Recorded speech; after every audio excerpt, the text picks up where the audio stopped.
어머니, 이 서류가 뭐예요? 재산분할 소송. 며느리 은희의 얼굴이 새하얗게 질렸습니다.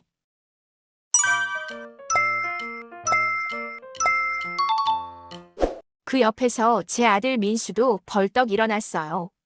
엄마, 이게 무슨 짓이에요? 저는 천천히 차를 한 모금 마셨습니다. 20년 만에 처음으로 이 집 안방 소파에 당당하게 앉아서요. 무슨 짓이라니? 내 재산 돌려받는 거지 뭐. 여러분, 제가 어떻게 이런 선택을 하게 됐는지 궁금하시죠? 그런데 이야기 시작하기 전에 혹시 구독과 좋아요 눌러주셨나요? 여러분의 작은 관심 하나하나가 저 같은 시어머니들에게는 정말 큰 힘이 되거든요. 안녕하세요. 저는 올해 68, 서울 강남에 사는 김정숙이라고 합니다. 남편이 일찍 돌아가시고 혼자 아들 하나 키워서 좋은 대학 보내고 변호사로 만들었어요. 그런데 그 아들이 결혼하고 나서부터 제 인생이 지옥이 되었습니다. 아니, 지옥이라는 말도 부족하죠. 20년 동안 제가 겪은 일들은 드라마에서도 안 나올 정도예요. 처음 며느리 은희를 만났을 때는 정말 천사인 줄 알았어요. 어머니, 제가 모시겠습니다. 어머니 혼자 사시는 거 너무 외로우시잖아요. 결혼 전에 은희가 제 손을 꼭 잡으며 한 말이에요. 그때 저는 감동해서 눈물이 핑 돌았거든요. 아, 이 착한 아이가 내 며느리가 되는구나. 결혼식 날도 완벽했어요. 은희는 정말 예쁘게 꾸미고 나와서 하객들한테 인사도 다정하게 하고 시댁 어른들한테도 깍듯하게 굴고요. 어머니, 저 정말 잘할게요. 어머니를 제 친어머니처럼 모실게요. 주례 선생님 앞에서 한 그 말을 저는 지금도 기억합니다. 얼마나 기뻤는지 몰라요. 그런데요. 신혼집에 짐을 다 풀고 난 그날 밤이었어요. 어머니, 근데 방은 저희가 쓸 거니까 어머니는 작은 방 쓰세요. 아, 작은 방이요? 제가 산 집인데요. 네, 맞습니다. 그 강남 아파트는 제가 30년 동안 식당 운영해서 번 돈으로 산 집이에요. 남편 돌아가시고 나서 새벽 5시에 일어나 밤 11시까지 일해서 모은 돈으로요. 아, 네. 그래야지. 그때 제가 왜 그렇게 말했는지 지금도 후회돼요. 처음부터 확실하게 선을 그었어야 했는데. 며칠 후에는 더 기가 막힌 일이 있었어요. 어머니, 식사 준비는 어머니가 하시는 거죠? 저는 직장 다니니까요. 아, 그래. 내가 하지. 그리고 청소랑 빨래도요. 어머니는 시간 많으시잖아요. 시간이 많다고요. 저도 아직도 식당 운영하는데요. 하지만 참았습니다. 며느리니까 배려해야 한다고 생각했어요. 한 달이 지났을 때였어요. 제가 감기 몸살로 꼼짝 못하고 누워 있었는데 은희가 들어오더니 이렇게 말하더라고요. 어머니, 아프신 거 알겠는데 저녁은 어떻게 하실 거예요? 오빠 퇴근하는데 밥은 있어야죠. 제가 39도 열에 시달리고 있는데 걱정하는 건 저녁밥이었어요. 은희야, 미안한데 오늘은 좀. 에휴, 괜찮아요. 제가 배달시킬게요. 근데 어머니, 배달비는 어머니가 내셔야 해요. 어머니 때문에 시키는 거니까요. 그때 알았어야 했어요. 이 사람이 어떤 사람인지. 결혼 1년 차. 은희의 본색이 서서히 드러나기 시작했어요. 어머니 방에서 냄새 나요. 늙은이 냄새요. 방향제 좀 뿌려 놓으세요. 늙은이 냄새라니요. 어머니, TV 소리 좀 줄여주세요. 우리 자려고 하는데 시끄러워요. 밤 8시였어요. 8시에 자려고 하면서 제가 드라마 보는 게 시끄럽다고요. 어머니, 친구들 오는데 어머니는 그날 외출 좀 해주세요. 시어머니 있으면 애들이 불편해 하거든요. 제 집인데 제가 나가야 한다고요? 그래도 참았습니다. 며느리랑 사이 안 좋으면 아들이 고생한다고 생각했어요. 결혼 3년 차. 손주 지훈이가 태어났어요. 그때부터 진짜 지옥이 시작됐습니다. 어머니, 애 좀 봐주세요. 저 회사 가야 하니까요. 어머니, 애가 우는데 왜 방치하세요? 할머니면 당연히 돌봐줘야죠. 어머니, 기저귀 갈아주세요. 어머니, 분유 타주세요. 어머니, 애 목욕시켜주세요. 24시간 무료 베이비시터가 된 거예요. 그런데 제가 손주 안고 있으면 또 이렇게 말하더라고요. 어머니, 너무 꼭 안지 마세요. 애가 할머니한테만 익숙해지면 곤란해요. 아니, 돌보라고 해놓고 앉지는 말라고요. 어머니, 지훈이 옷 이거 왜 이렇게 입혔어요? 색배합이 안 맞잖아요. 어머니 센스가 원래 그러시긴 하지만. 센스라니요. 결혼 5년 차. 제 식당이 재개발 지역에 들어가서 보상금을 받게 됐어요. 3억 정도였죠. 그날 저녁 은희가 갑자기 다정하게 굴더라고요. 어머니, 요즘 피곤해 보이세요. 제가 어깨 좀 주물러 드릴까요? 아니, 이게 웬 변화인가 싶었는데. 어머니, 근데 그 보상금으로 뭐 하실 거예요? 응? 아, 노후 자금으로 모아두려고. 어머니, 그 돈 그냥 놀리실 거예요. 제가 아는 재테크 전문가한테 맡기면 이자가 훨씬 많이 나오는데. 아니야, 난 은행에 넣어두는 게 편해. 그때 은희의 얼굴이 확 굳더라고요. 즉, 그러시겠다면 어쩔 수 없죠. 근데 어머니, 나중에 저희가 집 살 때는 보태주실 거죠? 어머니가 저희랑 같이 살 집이니까. 저희 집이라고요? 제 돈인데요. 그건 그때 가서 생각해보자. 아니, 지금 약속하셔야죠. 어머니, 저희가 어머니 모시고 사는데 그 정도는 해주셔야 하는 거 아니에요? 그날 밤 제 방 문틈으로 민수와 은희가 나누는 대화가 들렸어요. 여보, 장모님은 얼마나 보태주신대? 우리 엄마? 5천만 원 준대. 뭐? 우리 어머니는 3억이나 있으면서 한 푼도 안 준다는 거야. 이거 말이 돼? 그러게 말이야. 어머니가 너무하시는 거 아니야. 제가 너무한다고요.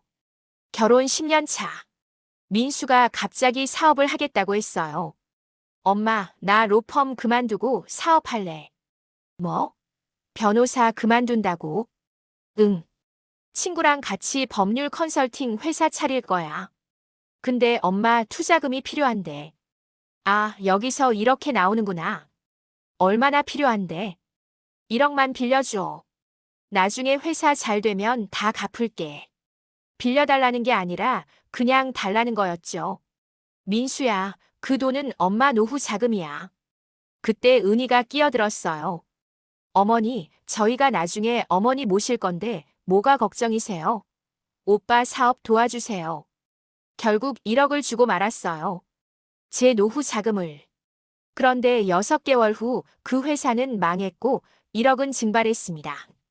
엄마 미안해. 근데 사업이란 게 원래 그런 거잖아.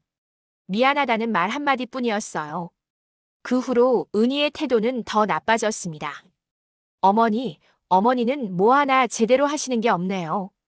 어머니, 요즘 애들은 그렇게 안 키워요. 어머니 방식은 옛날 거예요. 어머니, 제발 좀 현대적으로 사세요. 맨날 옛날 얘기만 하시고. 결혼 15년 차. 제가 허리 디스크로 수술을 받게 됐어요.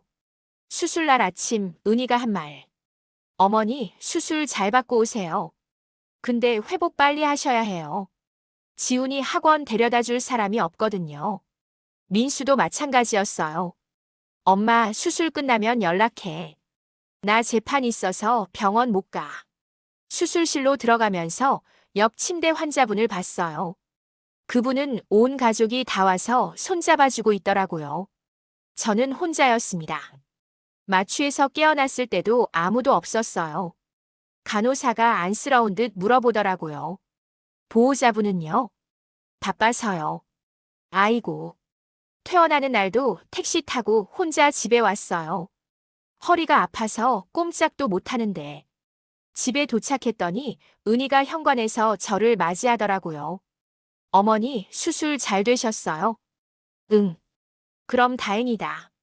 근데 어머니, 내일 지훈이 학원 데려다 주실 수 있으시죠? 제가 약속이 있어서요. 은희야, 나 허리 수술했는데. 어머니, 택시 타면 되잖아요. 그 정도는 하실 수 있으시죠? 그날 저는 알았습니다. 이 사람들에게 나는 사람이 아니구나. 그냥 도구구나. 결혼 18년 차. 어느 날 제가 민수 서재를 청소하다가 우연히 서랍을 열었어요. 그리고 그 안에서 이상한 영수증들을 발견했습니다. 호텔 영수증. 그것도 주중 낮 시간대. 명품 가방 영수증. 은희 거 아닌 다른 브랜드. 꽃 배달 영수증. 우리 집 주소가 아닌 다른 곳. 손이 떨렸어요. 설마 민수가? 그날부터 저는 조심스럽게 관찰하기 시작했어요. 민수의 스케줄, 은희의 행동, 두 사람의 대화. 그리고 2주 후 결정적인 순간을 목격했습니다. 제가 병원 갔다가 일찍 돌아왔는데 집 앞 카페에 민수가 앉아 있는 거예요. 그런데 앞에 젊은 여자가 있었어요. 그 여자가 민수 손을 잡고 웃고 있었고 민수도 행복한 표정으로 웃고 있었어요. 제 아들이 바람을 피우고 있었습니다. 그날 저녁 은희가 민수한테 하는 말을 들었어요. 오빠, 오늘 그 여자 만났어. 응. 오늘 꽤 기분 좋았어. 나도 알아. 오빠 요즘 표정 보면. 근데 조심해. 어머니한테 들키면 귀찮아져. 알아. 근데 엄마는 눈치도 없으니까 괜찮을 거야. 뭐라고요? 은희가. 알고 있었다고요? 남편이 바람 피우는 걸 알면서 그냥 두고 있었다고요? 다음 날 저는 조용히 은희를 불렀어요. 은희야, 우리 민수가 요즘 이상하지 않니? 예? 뭐가요? 자주 늦게 들어오고 주말에도 일 나간다고 하고. 어머니, 오빠 원래 일 많으신 거 아시잖아요. 그래도 어머니, 괜한 오해하지 마세요. 오빠는 가족 생각하는 사람이에요. 이 여자는 대체 뭘 믿고 이러는 걸까요? 밤에 또 두 사람이 나누는 대화를 들었어요. 오빠, 어머니가 눈치챈 것 같은데. 됐어. 어차피 엄마가 뭘 할 수 있겠어. 이 집은 다 엄마 명의니까. 우리 조심히 하다가 나중에 상속받으면 되는 거야. 그렇긴 하지. 어머니 연세도 있으시니까. 응. 그냥 조금만 참으면 돼. 그 순간 모든 게 이해됐습니다. 이 사람들이 왜 20년 동안 저를 학대하면서도 쫓아내지 않았는지. 이 사람들이 노린 건 저였던 게 아니라 제 재산이었던 거예요. 그날 밤 저는 잠을 한숨도 못 잤어요. 20년. 20년을 나는 뭐였지? 그저 재산 관리인, 무료 가정부, 손주 돌보미. 화가 났습니다.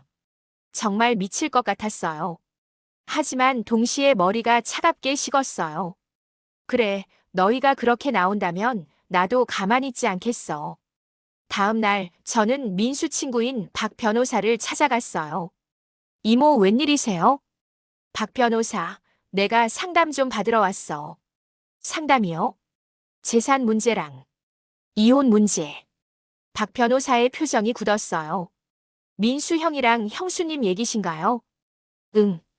그리고 저는 20년 동안 있었던 일들을 다 털어놨습니다. 학대받은 이야기, 돈 빌려준 이야기, 그리고 민수의 외도 이야기까지.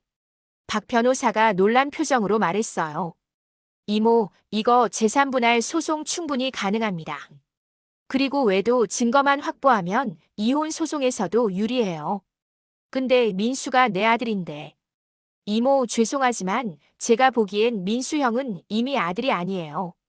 그냥 이모 재산을 노리는 사람일 뿐이에요. 그 말이 가슴에 꽂혔어요. 하지만 맞는 말이었죠. 그럼 어떻게 해야 하죠? 일단 증거를 모으세요. 외도 증거, 학대 증거, 금전거래 증거. 그리고 재산을 안전하게 보호하세요. 재산 보호요? 네. 지금 이모 명의로 된 재산들 있잖아요. 아파트랑 예금. 이거 민수 형이 손대지 못하게 법적으로 묶어두는 겁니다. 그날부터 저는 조용히 준비하기 시작했습니다. 민수를 미행하는 사립 탐정을 고용했어요. 2주 만에 결정적인 증거들이 나왔습니다. 호텔 출입 사진, 다른 여자와 손잡고 걷는 사진, 심지어 키스하는 사진까지. 은희가 민수의 외도를 알고 있었다는 대화 녹음 파일도 확보했어요. 그리고 20년 동안 제가 당한 학대들을 일기로 정리했습니다. 날짜, 시간, 내용, 증인까지. 박 변호사가 서류를 검토하더니 말했어요.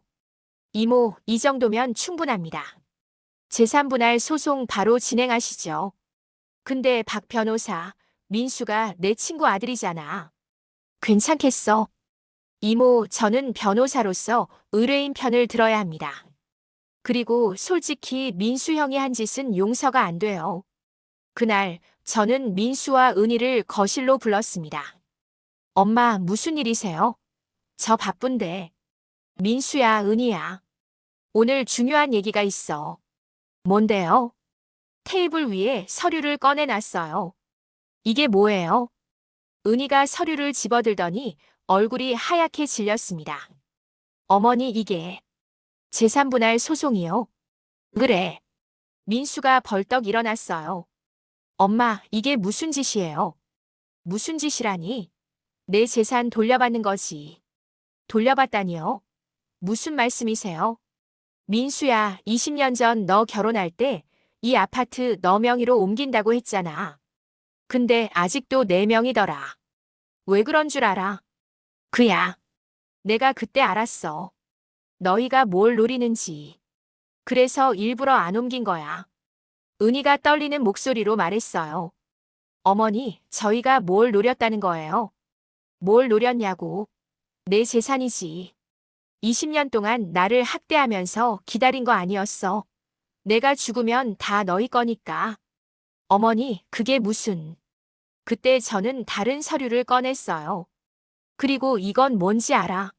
사진들이었습니다. 민수가 다른 여자와 있는 사진들. 엄마, 이건 3년이야. 내가 그 여자랑 만난 지. 이수진이라고 하더라. 회사 동료. 민수의 얼굴이 새하얗게 변했어요. 그리고 은희야. 네. 너는 알고 있었지. 남편이 바람 피우는 거. 그런데 왜 가만히 있었어? 아, 그렇지. 이혼하면 재산 절반 못 받잖아. 그래서 참은 거지. 은희가 할 말을 잃었어요. 어머니, 그게. 이 녹음 파일 들어봐. 제가 재생 버튼을 눌렀습니다. 민수와 은희가 나누던 대화가 흘러나왔어요. 어차피 엄마가 뭘 할 수 있겠어. 이 집은 다 엄마 명이니까. 어머니 연세도 있으시니까. 조금만 참으면 돼. 두 사람의 얼굴이 완전히 하얗게 질렸습니다. 이제 알겠어. 내가 왜 이러는지. 엄마 잘못했어요. 제발 소송은 취하해 주세요. 민수가 무릎까지 꿇었어요. 하지만 저는 마음이 전혀 흔들리지 않았습니다. 민수야, 20년이야. 20년 동안 나한테 한 짓 생각해봐. 엄마, 제발. 그리고 너 이수진이랑 계속 만날 거지. 아니, 솔직하게 말해봐. 은희랑 이혼하고 그 여자랑 재혼할 생각이었지. 민수가 아무 말도 못하더라고요. 어머니, 오빠는 그런 사람 아니에요. 은희가 소리쳤지만 저는 웃음이 나왔어요. 은희야, 너는 진짜 바보구나. 남편이 바람 피우는데 왜 참았어? 이혼하면 재산 못 받아서? 근데 말이야, 남편 재산이 뭐가 있는데? 그야 이 아파트랑. 이 아파트는 내 거야. 내 명이라고. 하지만 오빠가 변호사니까. 변호사 월급으로 뭐 하겠어? 은희야, 솔직히 말해봐. 너도 이 집 재산 노리고 결혼한 거 아니야? 은희의 얼굴이 빨개졌어요. 어머니, 제가 언제? 20년 전 결혼 상담할 때 중매쟁이가 했던 말 기억해. 김정숙 씨 강남에 아파트 있고 식당 운영해서 재산 꽤 있대요. 너 그 말 듣고 결혼 결심한 거 아니야? 은희가 할 말을 잃었어요. 법정 공방은 6개월이나 걸렸습니다. 민수 측 변호사는 어머니께서 자발적으로 아들 가족과 동거하셨고 손자 양육을 도운 것이라고 주장했어요. 하지만 제박 변호사는 증거를 하나하나 제시했습니다. 재판장님, 이것은 피고 민수 씨가 원고에게 강요한 금전 거래 내역입니다. 사업 자금 명목으로 1억 원을 받았으나 한 푼도 갚지 않았습니다. 그리고 이것은 20년간의 학대 일지입니다. 정서적 학대, 경제적 착취, 노동 강요의 증거들입니다. 마지막으로 이것은 피고 민수 씨의 외도 증거입니다. 배우자 은희 씨는 이를 알고도 묵인했습니다. 재판장님이 서류를 넘기며 한숨을 쉬더라고요. 피고 측 할 말 있습니까? 민수 변호사가 일어났어요. 재판장님, 그러나 원고께서는 현재 피고의 주거지에 거주하고 계시며 그 주거지 명의가 누구입니까? 그것은 원고이십니다만. 그럼 피고가 원고의 재산에 무단으로 거주하고 있었다는 말씀이군요. 민수 변호사가 할 말을 잃었어요. 재판은 재완승이었습니다. 피고 민수, 은희는 원고 김정숙에게 1억 원과 20년간의 생활비 명목으로 2억 원, 총 3억 원을 배상하라. 피고들은 원고 소유의 아파트에서 3개월 이내에 퇴거하라. 피고 민수의 외도는 혼인 파탄의 주된 사유로 인정되며 피고 은희는 별도로 이혼 소송을 진행할 권리가 있다. 은희가 그 자리에서 주저앉아 울었어요. 어머니, 어머니. 제발. 하지만 저는 돌아보지 않았습니다. 법정을 나오는데 민수가 제 앞을 막아섰어요. 엄마, 이게 뭐 하시는 거예요? 진짜 저희를 쫓아내실 거예요. 그래. 엄마, 저 엄마 아들이잖아요. 그 말을 듣는 순간 웃음이 나왔어요. 민수야, 너 20년 동안 나를 엄마로 대접한 적이 있었니? 나는 너한테 무료 가정부였어. 아니, 가정부보다 못했지. 가정부는 월급이라도 받잖아. 엄마. 그리고 너 아직도 이수진이랑 만나고 있더라. 어제 호텔 가던 거 다 봤어. 민수의 얼굴이 확 굳었어요. 엄마가 미행을? 응. 2달 전부터. 너희 둘 결혼할 거지? 그래 해. 근데 내 돈 없이 해. 엄마, 이수진이는 관심 없어. 너희 인생이니까 알아서 살아. 대신 내 인생에는 이제 끼어들지 마. 그날 저는 50년 지기 친구 경희를 만났어요. 순이야, 정말 잘했어. 진작 그랬어야지. 맞아. 근데 경희야, 나 이제 뭐 하고 살지? 뭐 하긴. 하고 싶은 거 다 하고 사는 거지. 하고 싶은 거. 생각해보니 저는 평생 하고 싶은 걸 해본 적이 없었어요. 남편 뒷바라지하고 아들 키우고 손자 돌보고 항상 누군가를 위해서만 살았죠. 순이야, 우리 제주도 갈까? 아니면 유럽 여행? 유럽. 응. 나도 남편 사업 망하고 이혼했잖아. 이제 우리 둘 다 자유의 몸이니까 실컷 놀다 오자. 그렇게 저는 68세에 처음으로 해외여행을 갔습니다. 프랑스 파리의 에펠탑 아래서 이탈리아 베네치아의 곤돌라 위에서 스위스 알프스 앞에서 사진을 찍으며 생각했어요. 아, 세상이 이렇게 넓었구나. 여행에서 돌아온 후 저는 작은 카페를 열었어요. 순인의 쉼터라는 이름으로요. 혼자 사는 중년, 노년 여성들이 모여서 차 마시고 수다 떨 수 있는 공간이었죠. 사장님, 여기 분위기 정말 좋아요. 저도 남편이랑 이혼하고 혼자 사는데 여기 오면 위로가 돼요. 사장님 이야기 들으니까 저도 용기가 나요. 제 이야기가 입소문을 타면서 점점 더 많은 사람들이 찾아왔어요. 그러던 어느 날 카페 문이 열리더니 익숙한 얼굴이 들어왔습니다. 은희였어요. 어머니. 왜 왔어? 어머니, 저 이혼했어요. 뭐? 민수가 결국 이수진이랑 재혼했어요. 저는 지훈이랑 둘이 살고 있어요. 은희의 얼굴은 초췌했어요. 명품 옷 대신 평범한 옷을 입고 있었고 화장기 없는 얼굴에는 주름이 깊게 패여 있었어요. 그래서 어머니, 제가 너무 잘못했어요. 20년 동안 어머니한테 한 짓이 진짜 짐승만도 못한 짓이었어요. 은희가 무릎을 꿇었어요. 어머니, 용서해 주세요. 이제 알았어요. 어머니가 얼마나 힘드셨을지. 일어나. 어머니, 일어나라고. 여기 내 카페야. 무릎 꿇는 곳 아니야. 은희가 떨리는 몸으로 일어났어요. 저는 차 한 잔을 내밀었습니다. 앉아. 네. 은희야, 솔직히 말할게. 나는 너를 용서할 수 없어. 어머니, 20년이야.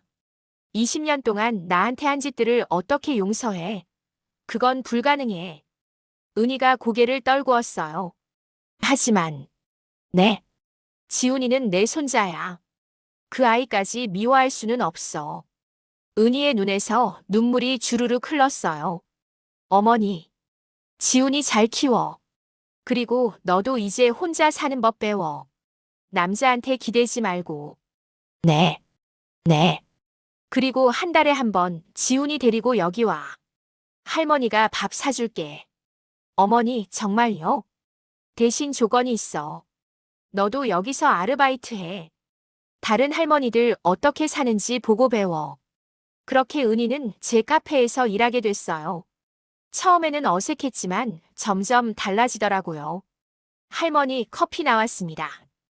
은희 씨, 이거 어떻게 만드는 거예요? 아, 이건요.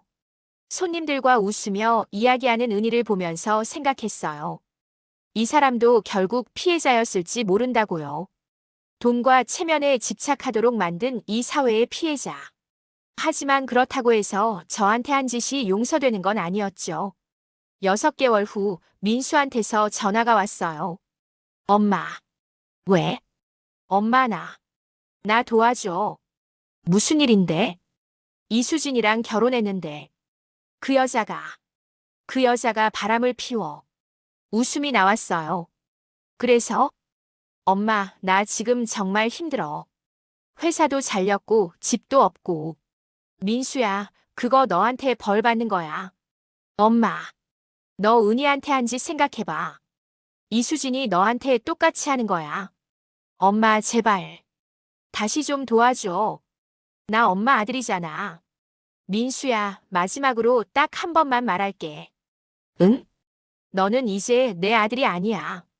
20년 전에 너는 이미 아들이기를 포기했어. 엄마를 돈으로만 봤을 때. 엄마. 그리고 내가 원하던 거 이뤘잖아. 엄마 없이 자유롭게 사는 거. 축하해. 전화를 끊었습니다. 가슴이 아팠어요. 그래도 제가 낳은 아들인데. 하지만 더 이상 물러설 수 없었어요. 여기서 물러서면 또다시 20년 전으로 돌아가는 거니까요. 경희가 제 손을 잡아줬어요. 순이야, 잘했어. 너 정말 강해졌다. 고마워, 경희야. 그나저나 민수 그 자식 인과응보네. 자기가 한 짓 그대로 당하고. 그러게. 근데 이상하게 속이 시원하지가 않아. 그럴 수밖에. 내가 낳은 자식이니까. 며칠 후 지훈이가 카페에 왔어요. 할머니. 오, 우리 지훈이. 이제 중학생이 된 지훈이는 키도 크고 의젓해졌어요. 할머니, 이거 드려요. 편지였어요. 뭐야, 이게? 제가 쓴 거예요. 할머니한테 하고 싶은 말이요. 편지를 펼쳤습니다. 할머니, 저는 이제야 알았어요. 할머니가 저한테 얼마나 좋은 분이셨는지. 엄마가 다 말해줬어요. 할머니가 저를 키우면서 얼마나 고생하셨는지. 그런데 저는 그것도 모르고 할머니한테 함부로 했어요. 정말 죄송해요. 이제부터는 제가 할머니 효도할게요. 할머니 오래오래 사세요. 사랑해요. 마이너스 손자 지훈 올림. 편지를 읽으면서 눈물이 났어요. 지훈아. 할머니 우지 마세요. 제가 이제 다 컸어요. 할머니 지켜드릴게요. 그때 깨달았어요. 모든 게 헛된 건 아니었구나. 이 아이는 제대로 자라고 있구나. 1년 후. 제 카페는 동네에서 제법 유명해졌어요. 방송에도 나오고 신문에도 소개되고. 혼자 사는 여성들의 쉼터 순이네. 68세에 시작한 제2의 인생. 용기 있는 선택이 만든 행복. 인터뷰 요청도 많이 들어왔어요. 사장님, 후회하시지는 않으세요? 후회요? 하나도 안 해요. 진작 이럴 걸 그랬어요. 아드님과는 연락하시나요? 아니요. 그 아이는 이제 제 아들이 아니에요. 대신 손자랑은 가끔 만나요. 며느리분은요? 여기서 일하고 있어요. 많이 변했어요. 이제는 혼자 서는 법을 배우고 있죠. 인터뷰 영상이 유튜브에 올라가자 댓글이 폭발했어요. 할머니 너무 멋지세요. 저도 시어머니한테 잘해야겠어요. 20년을 참으셨다니. 대단하세요. 통쾌하다. 이런 며느리들 정신 차려야 해요. 그 중에서 제일 기억에 남는 댓글이 있었어요. 할머니, 진짜 인생은 지금부터예요. 행복하세요. 맞아요. 진짜 인생은 지금부터예요. 68세에 시작한 제 새로운 인생. 어느 날 저녁 카페 문을 닫고 바닷가로 산책을 갔어요. 카페 근처에 바다가 있거든요. 노을이 지고 있었어요. 파도 소리를 들으며 생각했습니다. 20년을 참았지만 결국 제가 이겼어요. 돈으로도 이겼고, 법으로도 이겼고, 무엇보다 제 삶을 되찾았으니까요. 민수는 지금도 어렵게 살고 있대요. 이수진한테 버림받고 변호사 일도 제대로 못하고. 은희는 제 카페에서 일하면서 점점 밝아지고 있어요. 이제는 손님들한테 웃으면서 인사도 하고. 지훈이는 성실하게 공부하면서 주말마다 저를 찾아와요. 그리고 저는요. 매일 아침 바다를 보며 커피를 마시고 카페에서 손님들과 이야기하고 저녁에는 경희와 수다 떨고. 평범하지만 정말 행복한 일상이에요. 70년을 살면서 이제야 깨달았어요. 행복은 멀리 있는 게 아니라 내 안에 있다는 것을. 그리고 내 행복을 지키기 위해서는 때로는 용기 있는 선택이 필요하다는 것을. 여러분, 제 이야기가 어떠셨나요? 혹시 비슷한 상황에 계신 분들이 있다면 꼭 기억하세요.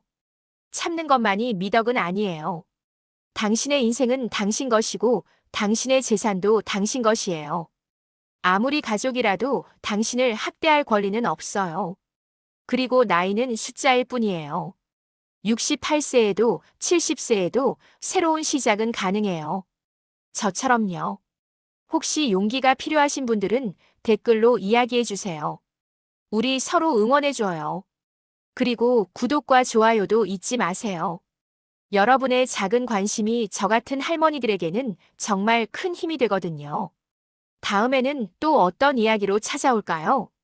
기대해 주세요. 오늘도 제 이야기 들어주셔서 고마워요. 여러분 모두 행복하세요. 그리고 기억하세요. 인생은 짧아요. 남을 위해서만 살기에는요. 진짜 중요한 건 내가 행복한지, 내가 원하는 삶을 살고 있는지예요. 지금 이 순간이 여러분 인생의 새로운 시작점이 될 수 있어요.